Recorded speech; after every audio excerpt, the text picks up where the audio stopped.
Our focus on climate change is an example of the simplistic way the human mind operates, in a simple one-on-one linear cause-effect kind of relationship.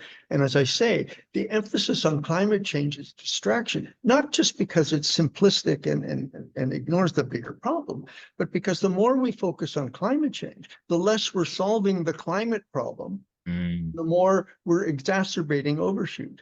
Electric vehicles are no solution to the climate problem. Wind and solar power are no solution to the climate problem. We think they are because we socially construct these myths about 100% renewable energy by 2050. It's simply not working either to solve the climate problem or to address overshoot. So some sociologists or ecological economists have said that the way we're approaching the climate problem involves massive investment. It's being sold on the basis of huge profit-making opportunities in terms of job creation and so on and so forth. So again, it's this self-reference back into the beliefs, values, and assumptions of techno-industrial society, which keeps perpetuating the same kind of mythic constructs that are destroying the planet in the first place.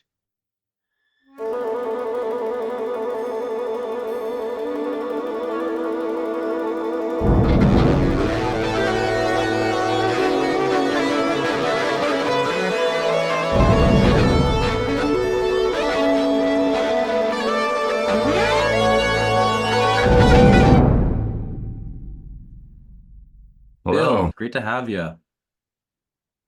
How are you? Hi, good, thanks.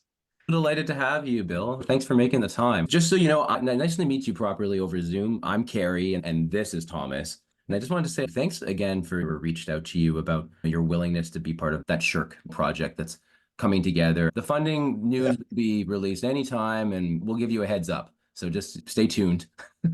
Yeah, and so again, thanks, Bill. So we have several things that we want to talk to you about. The first kind of big topic being maybe not one that you're necessarily super excited to talk about, the widespread educational failure responding to overshoot, the complete inability of any kind of level of education to respond to overshoot. As you say in your paper about cognitive obsolescence, how is it that we're the most scientifically aware, best informed, globally hyper-connected generation of decision makers, ordinary people, yet we're completely incapable of applying most basic rules of evidence, resolving this predicament? You've been doing this for so long. What is the root of this educational failure for you? One thing I've often thought about is how education mostly works in the service of creating elites, creating elite members of society. And it just seems that education feeds directly into the problem of growth and overshoot in so many ways. Can we just maybe start by hearing your thoughts on that? Okay.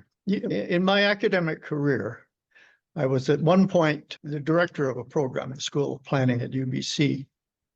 And we used to have monthly meetings, heads of units, conducted by the Associate Vice President of Research at UBC. He would conduct these meetings. I was a new boy on the block and said very little for a while. But I noticed almost all of the meetings were about fundraising. How do we get more money? How do we make the university more attractive to the private sector? How did we engage in more kind of participatory projects and research that would further industry and so on? So I finally spoke up and said, look, should we not be talking a little bit about the curriculum of the university and what we teach? Here we have a world in crisis, and all we're talking about is raising money. There was dead silence in the room, and he took me aside later. This is a vice president research, and said, look, you seem to have an old-fashioned view of the university, one that suggests that universities lead in how societies. The fact is, he argued, that the education system was much more a reflection of society than it was the creator of the paradigm. That really took me aback, but it seems that it's really true and part of the answer to your question. Basically, what we're dealing with here, I call this self-reference. We live in what I've called, and a number of us call, a modern techno-industrial society. And it's based on a whole series of beliefs, values, assumptions, norms, and behaviors that are automatic. We just learn them by virtue of growing up in our particular culture. But if you were to ask anyone on the street, what's your paradigm? They wouldn't know what you're talking about. But we're acting out of a paradigm, a way of thinking all the time. And it's just something that we've acquired. And now the problem is that if you're confronted with a major problem caused by the way your worldview is causing society to act out in the world, how do you solve it? Well, you go back into the toolbox that created the problem in the first place. And this is what I mean by self-reference. We simply keep referring to the same beliefs, values, assumptions, and behaviors, the social norms that created the problem. Our education system churns out young people who are versed in the same beliefs, values, assumptions, and cultural norms that are the cause of the problems that are confronting us right now. So somewhere a couple of hundred years ago, we got off on a wrong tack, by which I mean one, in terms of the ecological issues I'm concerned with, it's a tack that is completely at odds with the fundamental functioning of the ecosphere. So we have a societal system, primarily now a neoliberal economic system, whose internal operating assumptions are completely at odds with the way the ecosphere operates. Economic models make no useful reference to the biophysical environment. They contain no useful information about the structure, temporal dynamics, complex behaviors, and so on of the ecosphere. In fact, they don't even map well to society. So here we're trying to run the world using a conceptual model, an economic model, but capitalism, I suppose neoliberal economics is the handmaiden of capitalism. It's this growth-oriented material accumulation model of the world that is interacting with the world and yet contains no useful information about the world. So to put this more simply, the economy contains no useful information about the ecosphere and very little about the society with which the economy actually interacts in the real world. What could possibly go wrong? It's a complete shipwreck when you get right down to it. I call it, in ecological terms, it's the phenomenon of overshoot. But of course, overshoot itself is caused by this complete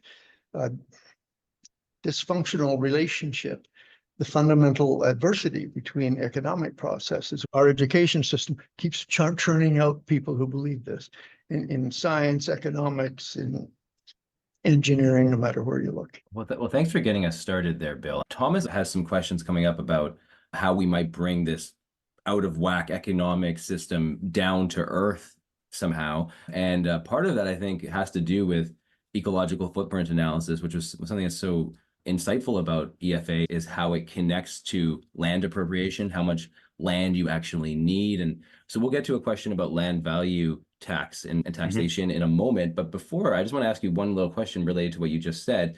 So the wheels are coming off, so to speak, as you've talked about for a long time. Very simply, after a great acceleration, after all this overshoot, we will inevitably reach certain threshold, certain limits to growth, and there will be forms of social and environmental unraveling that we have to navigate. So my question for you is, if this is more or less inevitable, maybe the educational question becomes more and more reconfigured around, what does it mean to live well in a time of social and environmental unraveling?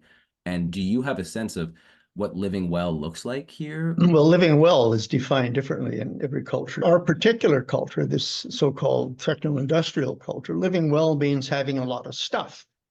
We measure our well-being often in terms of the quantity of material wealth that surrounds us, our number of cars, the size of our house, and so on and so forth. It's just that what we used to call conspicuous consumption. So that's one measure of well-being, but of course it's not a very good measure of well-being in the state of overshoot. The fact of the matter is that overconsumption by, say, a quarter of the people on the planet has already assumed or taken up most of the annual productivity of Earth, which is part of the reason for overshoot. Maybe we should clarify what we mean by overshoot. Please. Yeah. In ecological terms and particular reference to the human enterprise, The state of overshoot exists when consumption of energy and material resources by the human system exceeds the production of bioresources by the ecosphere and the assimilative capacity of the environment to take up our wastes. So what we're doing is both destroying the productive basis of our system, as well as polluting the rest of the system so that we're further undermining the biophysical capacity of the ecosphere to support life.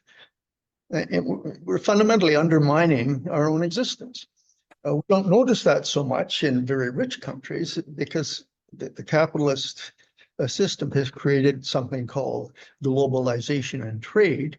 So many countries in Europe, in fact, almost all major countries in Europe are in a vast state of overshoot, using vastly more productivity imported from elsewhere than they could sustain from within their own territories. So countries can enter into overshoot, and we cover up the problems it introduces through trade. If you are interconnected globally through a trade system, you lose interest in protecting your local ecosystems because it doesn't matter what happens to them. You can always import the necessities of life from somewhere else. And by the way, that's what we're doing here in the lower mainland of British Columbia, paving over our best agricultural land on grounds that it's cheaper to import food from someplace else. But of course, someplace else may be doing exactly the same thing. Anyway, the bottom line is that trade enables relatively few, relatively wealthy people to gain access to the last remaining pockets of productivity on the planet and continue to live in ways that do two things. First of all, it draws down that excess capacity in the exporting regions, but it also blinds people to their dependence on ecosystems in their own regions. So it's really the worst of two worlds. It creates a disincentive to conserve locally, while we're at the same time reducing productivity elsewhere. What we do with the whole world hits the ceiling at the same time. And so we see the drawdown of global fisheries, the destruction of soils. Some say that we only have 25 or 30 years of productive soils left, for example. The problem is that the ecosphere over time has built up enormous reserves of various forms of what we call natural capital, the soils, forests, oil and gas, and so on. So we can live on that stuff for a hell of a long time, but we're just depleting, if you will, the bank account. And at some point, we come up with insufficient funds to finance our current operations. And that's the direction in which we're headed. We're going to have an energy crisis, and that's going to be terminal for techno-industrial society. Most people, again, because we've had abundant cheap energy for about 200 years. The entire growth of Western culture, of industrial culture, is energy dependent. And when that energy runs out, the whole system implodes. And no matter what you've heard of in recent times about alternative green energy, there's no conceivable way it can substitute for the benefits of fossil fuel in the short time that we have available. And by the way, it would be catastrophic for the planet anyway.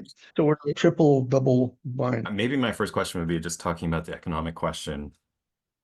How might you consider, I hear it in economics conversations a lot, especially around the Georgist land tax thing, where everyone's talking about efficiency and highest and best use of land.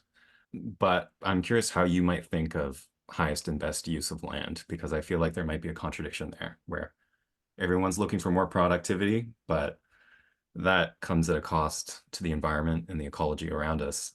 And so if we were to frame highest and best use of land in a way that acknowledges this sustainability issue, how would we look at that logically? It's a huge and important question.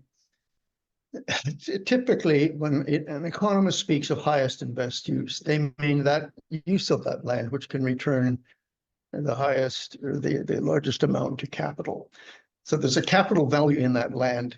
How can we use that land to get the highest return? You have to understand we've commodified land here. It just becomes just like any other resource. If I'm sitting on a piece of property on the edge of Vancouver, and I have an option between growing carrots and converting it to a shopping plaza, and my criterion for making that decision is the returns to capital on a per acre basis or per hectare basis, clearly I'm going to convert to urban uses.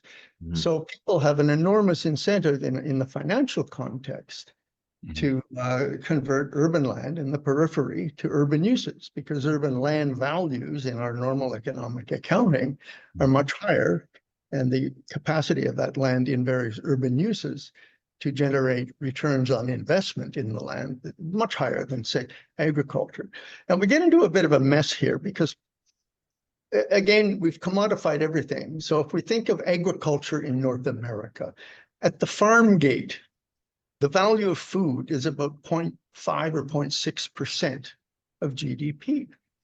We've got a really weird conundrum here in that nothing is more important than food, and yet we have an economic system that devalues it completely in relative to many other things.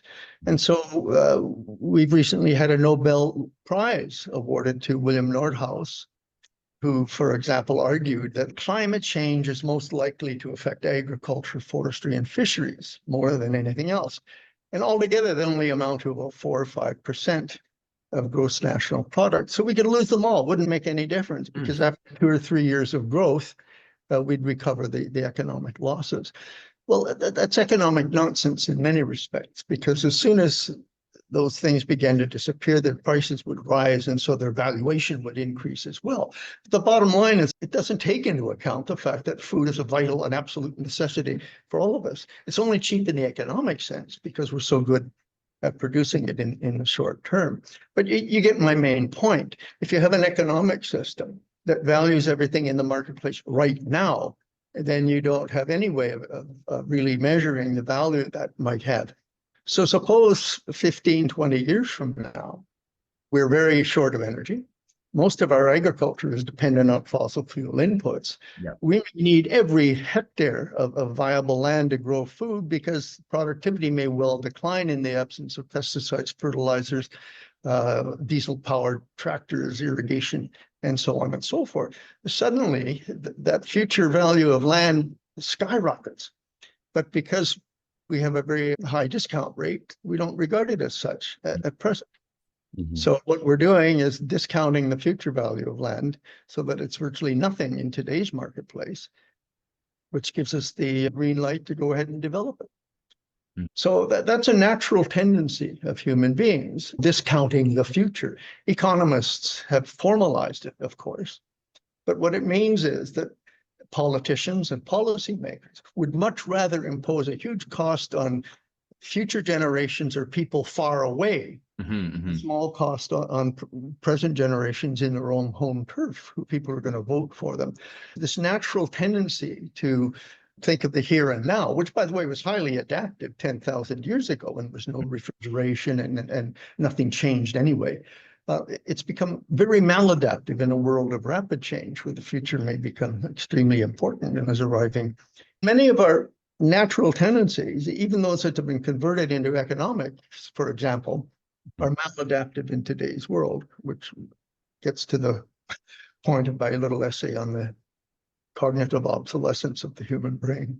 Yeah, no, which is lovely and right to the point. It's so cut and dry in a really good way. To build on Thomas's question here, I think maybe there's a little idea we'd like to put to you. We've recently been exposed to a way of framing human social economic relations, not necessarily using the terms global north, global south, but as instead metropolis and periphery. Some scholars we know have used this language.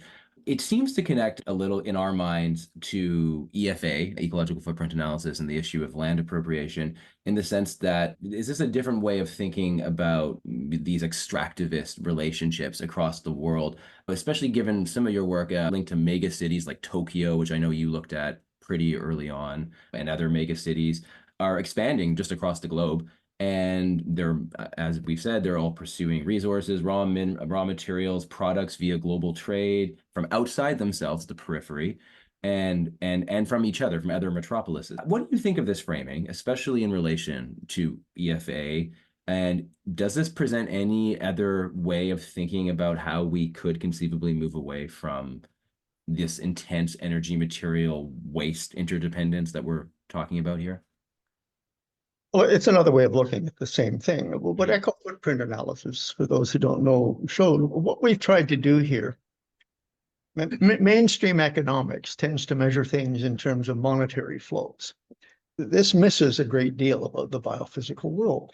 So we have a myth out there, for example, that the economy is dematerializing, that we're becoming less and less resource dependent. We call this decoupling. The economy is decoupling from the environment. And it's based on, for example, using fewer resources per unit GDP produced, or there's fewer emissions going into the air per unit GDP produced. But to my way of thinking, it's a false measure. It's a monetary measure that doesn't mean a whole lot in biophysical terms. So what I tried to do with ecological footprint analysis was to look at actual material and energy flows. Our question was, okay, how much of the Earth's surface is dedicated? How much of the productive ecosystem area on the planet is dedicated to supporting any defined population at its current material standard? You pick any material standard you want. And so we began to look at the actual material flows from a population to the land in terms of pollution and so on, and from the land back to that population. An ecological footprint is the physical area of productive land and water ecosystems needed to produce the bioresources consumed by a population and to assimilate its carbon wastes, basically. So when you look at things this way, we are not dematerializing at all. Our eco footprints, as incomes increase, get steadily bigger. So in the biophysical real world, we see an increasing connection between humankind and the ecosphere, and one that's becoming greater and greater. In the economic world, we're decoupling. So again, nothing could be more opposed than these two visions. If you look at the biomass of human beings on the planet, you're going back to pre-industrial, in fact, at pre-agricultural times, humans constituted perhaps 1% or less the total mammalian biomass on Earth. Leap forward to the present day, we're something like 33%. Our domestic livestock are another 62 or 3%. So altogether, human beings plus domestic livestock are now 97% or thereabouts of the biomass of mammals on Earth, up from 1%. Meanwhile, wild mammals have gone from 99% down to 3 or 4% at most. Some would say even 2%. So the massive expansion of the human enterprise, the human population, has just completely what I refer to as competitively displaced other life forms from their habitats, from the biomass energy flows through the ecosystem that are needed to support them. And far from decoupling, as the human footprint expands, it means displacement of non-human life from their ecological niches, from the energy flows through the system that are required to support them. It shows up in many other ways. We've lost something like 70% of the remaining populations of wild vertebrates, not just mammals, but other vertebrates, in just the last 50 years. A massive expansion of the human system is literally displacing other life from the planet and destroying the rest of the functional system in the process. You described EFA beautifully. The question was just periphery, Metropolis. Yeah, but of course, again, I did make allusion earlier to the fact that wealthy countries and every city, the way we've constructed our urban environment today, cities are parasites. Of course, they give back in some respects, the intellectual creations and so on and so forth. But in biophysical terms, the area that most people think of a city in terms of the political or geographic area occupied by that landscape. But if you look at the material flows, the actual footprint in ecological terms of a typical large, modern, high-income city is several hundred times larger than the plot on the map. So Tokyo, for example, you mentioned earlier, uses more bioproductivity than the entire country of Japan. Tokyo is a country of, 38 million people in metropolitan terms, so it's almost as big as Canada, a single city. And so there's no way that Japan, if it were cut off from the rest of the world, could support its capital city, let alone the other 3/4 of the population that don't happen to live in Tokyo. So there's a country utterly dependent on material flows from elsewhere on the planet to sustain its current high quality standard of life. And I don't mean to pick on Japan, because virtually every country in Europe is in the same situation. Parts of the planet, the high income parts of the planet, are essentially drawing down the resource base, the natural capital of the periphery, as you put it, at the expense of the future potential of those areas to realize their own gains. So we've got an amazing problem here, in which the global economy is basically a system set up to pump wealth, both in physical and monetary terms, from the poorest parts of the world into the richest parts of the world. And there's no sign whatever of that abating at the present time. And even economic models show that. It's not obviously just an ecological trick of a sleight of hand here.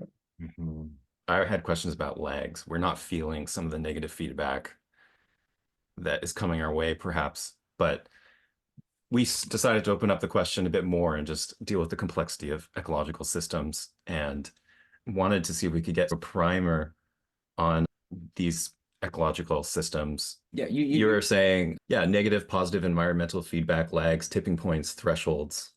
Yeah, all this language. Could you give us a little primer? You said in the cognitive obsolescence piece, as humans, we don't get complexity. So maybe you could help us get it. Could you give us a little background on what do you mean by lags? What do you mean by tipping points, thresholds, and this issue of complex systems? Okay, we have to make a distinction, first of all, between complicated systems.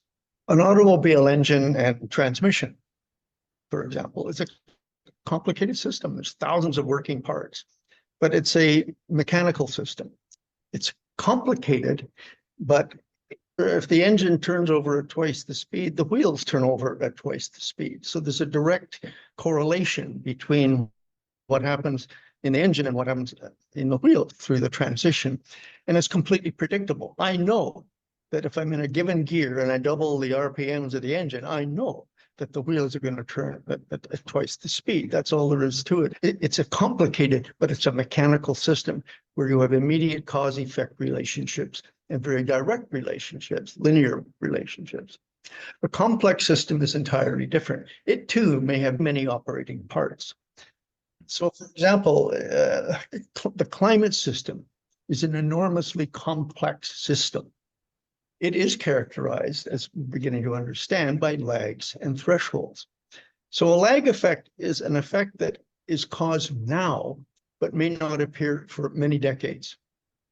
So some would argue that the current global mean average temperature, which is over 1.5 degrees above the long-term average, is actually the temperature that was set up by the carbon dioxide levels of 40 or 50 years ago. And so there's a lag in the system between the current circumstances and the ultimate effect of those circumstances.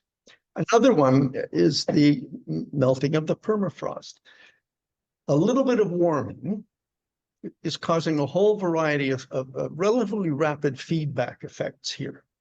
So if we warm the world a little bit, first of all, there's a big concern now about the melting of the Arctic sea ice. The Arctic sea ice is like a vast mirror that reflects sunlight back into space. But as the sea ice melts, more and more sunlight is assimilated into the oceans, which heats up the oceans, which exacerbates the speed at which the Arctic sea ice melts. As the permafrost begins to melt with a little bit of warming, it releases methane, it releases carbon dioxide. As the permafrost melts, a vast amount of stored carbon begins to decompose more quickly, gets into the atmosphere, adding to the greenhouse effect and accelerating the warming effect. So positive feedback can be thought of as anything that is a deviation accelerating. So if global warming away from the long-term mean is a deviation, then feedback will accelerate that deviation. And I've given two examples, the melting of Arctic sea ice and the melting of the permafrost, that increase the amount of warming. And the concern here is that we'll get into a state of runaway warming, which will be impossible to reverse. There are so many latent positive feedbacks in the system that we'll simply lose any track of them and capacity to deal anything about them. So I want to put this in a different context, but it's the same sort of thing. We talk about economic growth and the growth of the population as if that's normal. And the reality is that humans have been around with what anatomically modern humans for at least 250,000 years. And during 99.9% of that time, growth was negligible. The only real growth occurred was the spread of humans over the face of the earth in the last 50,000 years. But local populations would fluctuate in the vicinity of their regional carrying capacities, not grow. If they grew too much, they'd get slammed back by negative feedback. 99.99% of human evolution, our populations, the scale of the human enterprise, if you like, was held in check by a balance between the positive feedback forces of reproduction.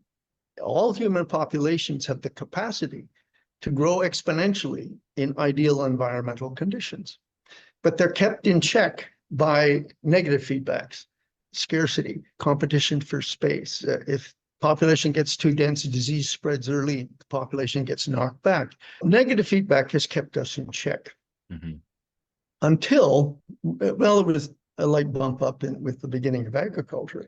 But the real impact occurred in the early part of the 19th century with the beginnings of the use of fossil fuel and with the improvement in public health. So what public health did was reduce the death rate. What fossil fuel did was provide all the food and energy and other material resources needed to enable the population to grow. So for the very first time in human evolutionary history, human beings were freed from most of the negative feedback that were holding our populations in check. So in the last 200 years, we went from 1 billion population. Now keep in mind, 250,000 years to get to 1 billion in just 200 years. So there's been this inordinate expansion of human numbers and the scale of human activity on the planet in just 200 years. Snap in the fingers of human evolutionary history. And yet it's that period of time, that explosion, when the negative feedbacks were removed and our positive feedback began to work to expand the population. This is the thing that we take to be normal. Economists take this to be the norm. Every government wants growth to continue at 2 or 3%. Gets below 2%, we start to worry.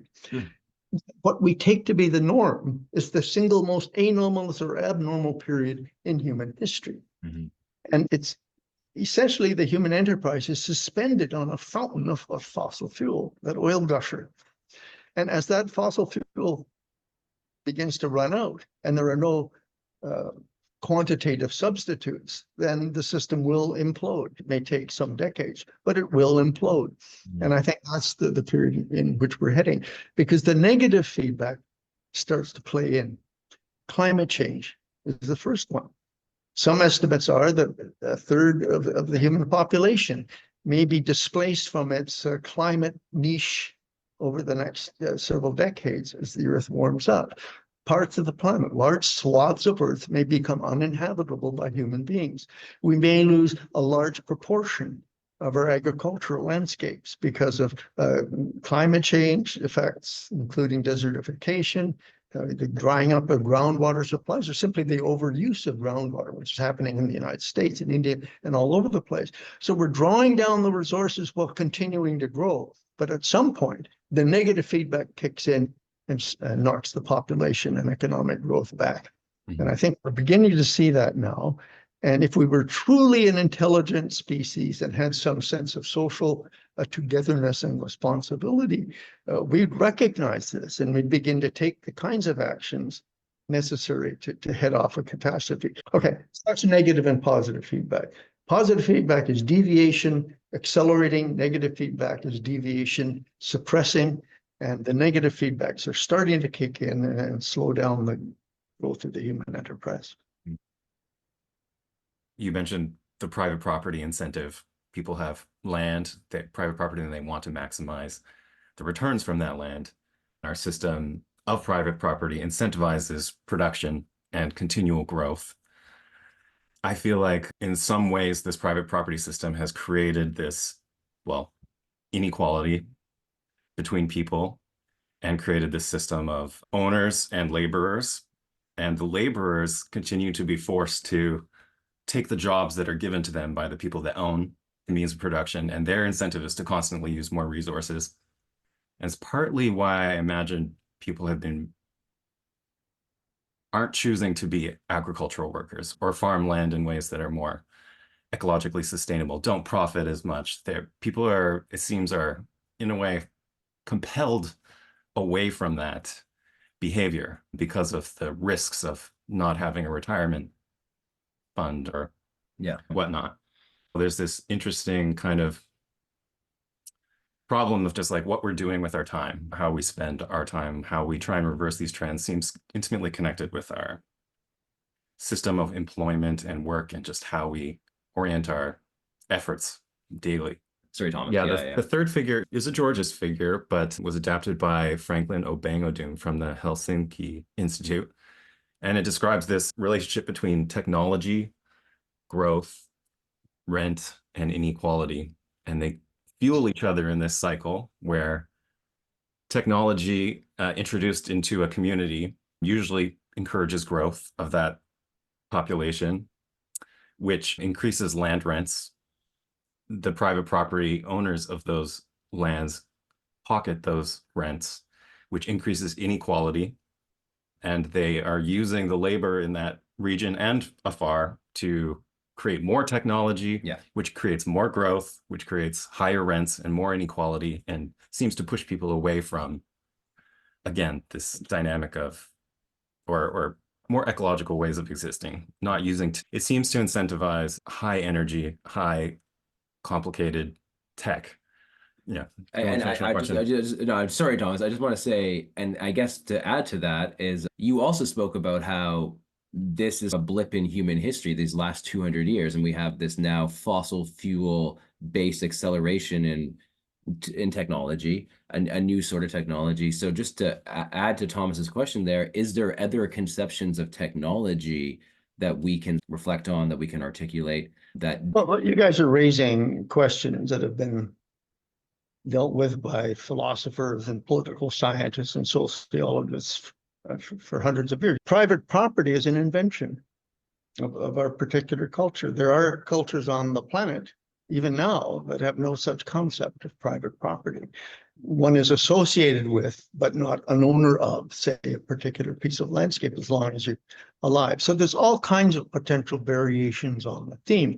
It's really important to emphasize here that human beings don't live in reality. They socially construct the framework out of which they choose to live their lives.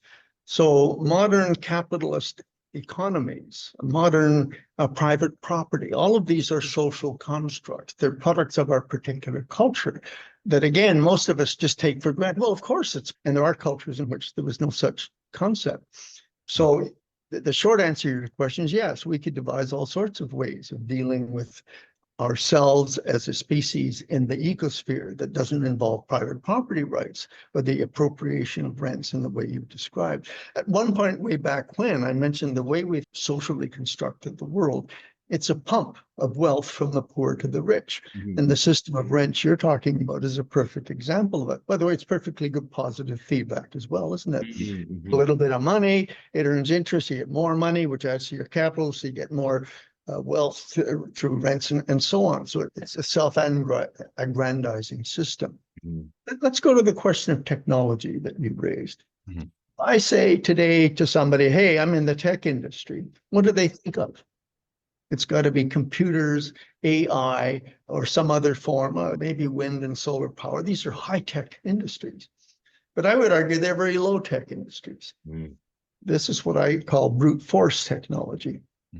If you think of modern agriculture, it's brute force agriculture because we're forcing the land to produce by applying fertilizers in excess of the capacity of that land to assimilate. We're using pesticides, which destroys other forms of life. Yeah, it increases productivity, but you destroy the land base in the process.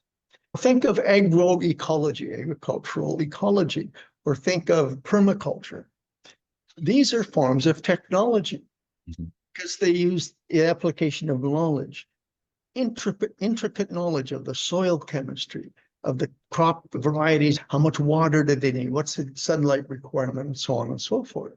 So agroecology or permaculture are vastly more knowledge-based systems of production and is brute force agriculture, which just hammers the land to make damn sure it produces something on our behalf. But we don't tend to think in those terms. So I would argue that if you really want to get futuristic, we've got to apply our low-tech systems to a much greater extent than these so-called high-tech systems, which are all dependent on vast consumption of energy and materials and so on and so forth. The future in agriculture is not going to be the kind of mechanized high input agriculture that we see today. It will be a much more technologically advanced form of agriculture based on exquisite knowledge of ecosystems, of crop varieties, and all of the other things that go into producing food without destroying the productive basis of our food production. I love the high tech, high energy, low tech, low energy distinction that you're pointing to. Let's be clear, it's high tech, low energy. I'm just trying to make the point that knowledge-based production in food may be a lot better. And by the way, if you think of even industry, how many workers take pride in their work today? The humans have become just cogs in the industrial machine. They have no real interest in much of the work that they produce. So if you went back to a higher tech shoemakers, I have a shoemaker down the street here, one of the last of his breed, who takes enormous pride in the quality of the work that he does. You see what I'm saying? People could acquire some sense of real meaning out of the work that they do because they're producing real value for their customers. The fact of the matter is we've lost connection with the value of our own capacity to be technologically sophisticated in ways that add value to our own lives as a producer and to the lives of people that we serve in the production process. Far less income, far less energy, far less consumption per se, but it may be of a higher quality that builds community and creates relationship than the current alienating technology that puts us all in little echo chambers of self-reference. Yeah. Well, I think you actually answered the question we started with beautifully, is what does it mean to live well in this kind of stage of social environmental unraveling? And I think you honestly hit the nail on the head. It might mean something like a lower growth society where we live closer to where we work, where people take pride in making things, where we are more connected to our food systems in a way that we simply aren't in modern industrial technical society. It would mean a return to these old values, as you say, or we might say. And again, it is the challenge of complexity. It's the challenge of thinking, the challenge of confronting complexity despite our cognitive obsolescence. Well, honestly, Bill, I loved hearing you articulate what EFA is, what thresholds are, what legs are, what complexity is. It was great for us. I think we covered most of what we wanted. Maybe there's one point that we should raise. I just wanted to, and that is that lags are one thing, tipping points are something else altogether. Okay. So a complex system is almost completely an unknown system. We're familiar with the climate system as it has been for the last 50,000 years. Complex systems may have several what are called domains of attraction. The Earth's average temperature has been in the vicinity of 14 Celsius degrees for millennia.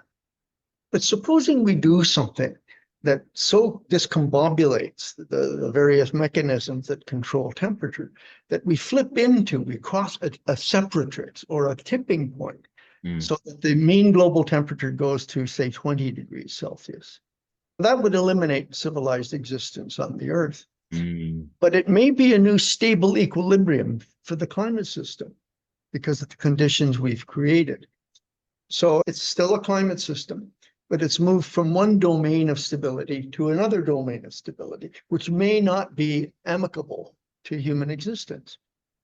So that's the nature of separatrixes, or so-called tipping points. You can flip the system over so that it acquires a new state of being, a new equilibrium state, for example, that is not amicable to the conditions that created it in the first place. It's not an unknown phenomenon.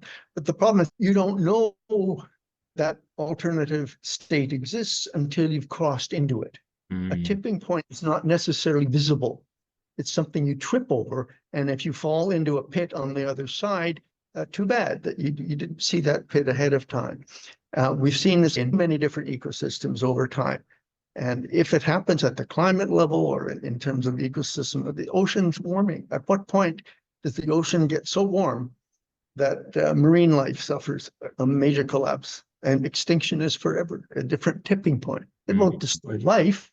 New life will emerge in the next 10 million years or so, but it will be different from the life that existed under current relatively long-term stable conditions. Earth is a system of self-regulation, but we can push it to the point where it's no longer capable of maintaining itself within its customary domains of stability, as it were. And so we can push the system over a tipping point. It acquires a different domain of stability, a different complement of species, a different complement of important forces, and so on. But we happen to evolve in this system, and we're not going to live very well in an alternative system. It'd be like moving to Mars. It doesn't work. I just want to ask, Bill, while we have you, what has it been like to be the messenger of such unpopular message all these years? Just what's your sense of it? You've had a long career at UBC. You've been shouting from the rooftops for decades, so to speak. What's it been? It just seems to me that the focus on climate change is a problem, and that your work and the idea of ecological footprint highlights a much broader perspective that is harder to escape from. If policy was to be oriented around ecological footprint analysis, it would help us understand the limits of. Absolutely. I think that's a really important point. I mean, I've argued recently that the global focus on climate change is a distraction from the real problem, which is overshoot. Climate change is just one of many symptoms of overshoot. The other symptoms include plunging biodiversity, ocean acidification, desertification, all sorts of other problems, falling male sperm counts. All of these are the result of too much consumption and too much pollution. There are too many people polluting and consuming too much. Climate change is one symptom. Focus on climate change is an example of the simplistic way the human mind operates, in a simple one-on-one linear cause-effect kind of relationship. And as I say, the emphasis on climate change is distraction, not just because it's simplistic and ignores the bigger problem, but because the more we focus on climate change, the less we're solving the climate problem, the more we're exacerbating overshoot. Everything we're doing to fix climate because of our fixation on it is actually adding to the climate problem. Electric vehicles are no solution to the climate problem. Wind and solar power are no solution to the climate problem. We think they are because we socially construct these myths about 100% renewable energy by 2050. It is simply not working either to solve the climate problem or to address overshoot. So some sociologists or ecological economists have said that the way we're approaching the climate problem involves massive investment. It's being sold on the basis of huge profit-making opportunities in terms of job creation and so on. So again, it's the self-reference back into the beliefs, values, and assumptions of techno-industrial society, which keeps perpetuating the same kind of mythic constructs that are destroying the planet in the first place. The solution, or the people are arguing that it's an attempt to make growth-oriented capitalism appear to be the solution to, rather than the cause of, the problem. Absolutely. And I think that's a fatal error, and the whole global society is involved in it. It doesn't take too much reflection to say selling more electric cars doesn't do anything, that are extremely resource intensive to build, will do nothing to combat overshoot if you just think about it for literally 2 seconds. Thank you, Bill. And thanks, Thomas, because I think you put the nail on the head, especially in my own domains of environmental education. We're so focused on climate change as the big umbrella boogeyman there, but we could be focused on carrying capacity. We could be focused on overshoot, and it would be a very different conversation. It would be a less reductive conversation. Yeah, we should be focusing on the socio-cultural origins of all of those ideas, because it is the way we have structured our society, the fundamental beliefs, values, and assumptions that have made human. We start from a position of exceptionalism. Humans aren't part of nature. We aren't subject to natural laws. And if you build a whole philosophical foundation and an economy based on the notion that humans are exempt from natural laws, not part of nature, you can't possibly create anything that will last for very long. Parts of the system, and in fact, are the largest consumer organism on planet Earth right now, displacing most other species in the process. Yeah, and I think you're totally right, Bill. And to go beyond this story of human exceptionalism, we're going to have to find ways of valuing the non-human, ways of valuing non-human species that don't look like us, bacterium that maybe aren't as impressive as the panda or the lion. Without those, yeah, we could not survive on Earth without the bacteria and fungi. Absolutely. Yeah, some of them infect us, but on the whole, they're absolutely essential as part of the ecosphere to keep the whole cycle in operation. So bacteria and fungi are your friends. Don't step on any. Well, thanks, Bill. Thomas, anything else you want to say? I've been thinking about the pressure that's been put on. I'm an artist, so I felt this economic pressure of being an artist is very difficult. And it led me to this question about providing a basic income for everybody. In a way, this idea is antithetical to getting off of money, because this addiction to money is kind of part of the problem and creating this overshoot. But I almost see it as a way of paradoxically allowing people to step back from production. They can pay for basic things in their economy and services, but can start new forms of work, live off of less potentially. And I see it now to the question of complexity again. In my research, I've found that complex systems, usually when small, the dynamics are very particular to that small population. But as they grow, the context changes and the dynamics of everything changes, especially in a human system, such as a human economy. We are now at this big overshoot stage where things are so big, the context has really changed.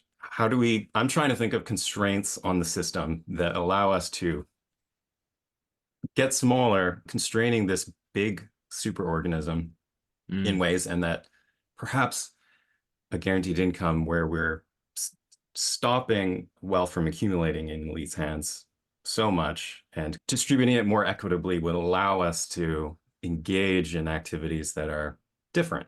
Yeah, I see land tax as a similar thing where it's just constraining the possibilities of wealth accumulation, trying to stop this. And finally, I guess I've been trying to imagine our economy as a system that creates inequality. And this inequality itself is like I wonder if we could use a metaphor of equilibrium there. Like, it's far from equilibrium. You have certain elite individuals that have power and control over resources and land. Your question is raising the whole structure of human societies. A very small, constrained community is a much easier system to organize and manage than is a very large, complex system.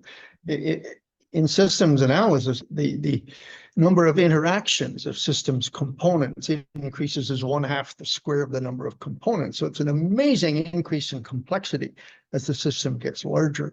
I think we are headed back toward more localized communities where people are more engaged with each other in community building and become more dependent on each other. Today, we're encouraged to be individualistic and independent of everybody else, but that's a product of mind and a necessity of the capitalist system.